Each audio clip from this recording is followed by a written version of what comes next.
Hi everybody, Tom Waters here from CreativeWatersArt, and I have this really quick little video to just show you this exercise that I put together for myself. It's a values exercise, and it's basically to get me used to mixing values directly using color. So what I've done is I prepared these little squares on paper and I just taped them to a canvas panel. And I just choose one at random that has a middle value. I've got them ranging from I think 2 to 8 along the scale, and then in the squares surrounding that value, then I go into my colors and I try to mix up a color directly to match that value, and then at the end I compare to see how well I've done.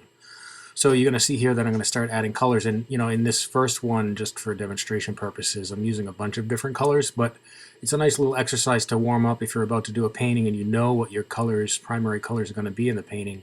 You could mix up a batch of those as a warm-up exercise to your painting.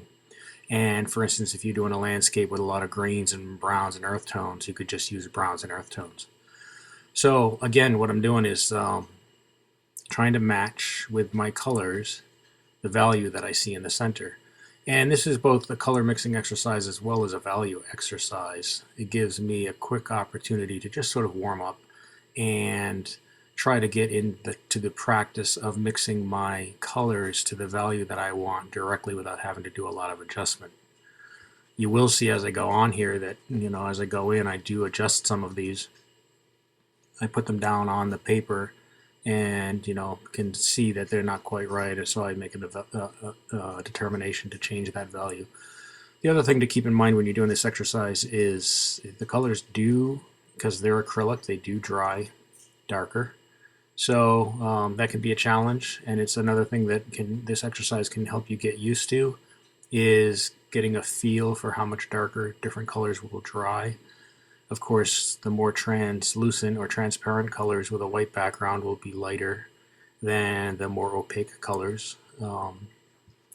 But it's just a simple exercise. It's hard to find, you could use the 9-scale grayscale, 9-step grayscale to mix your colors and then check them against that grayscale before you put them on your canvas. And that's perfectly okay as well, and I certainly do that at times.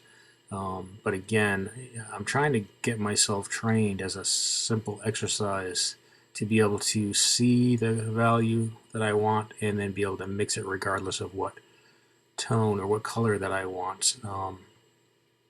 So I'm hoping that this helps. It's also just, by having these pre-made, it's something that I can do if I only have 10 minutes in a day to paint, or if I just want to warm up before I start working on a painting. It's a good way to just sort of get in the mindset and do a little bit of color mixing and value assessment.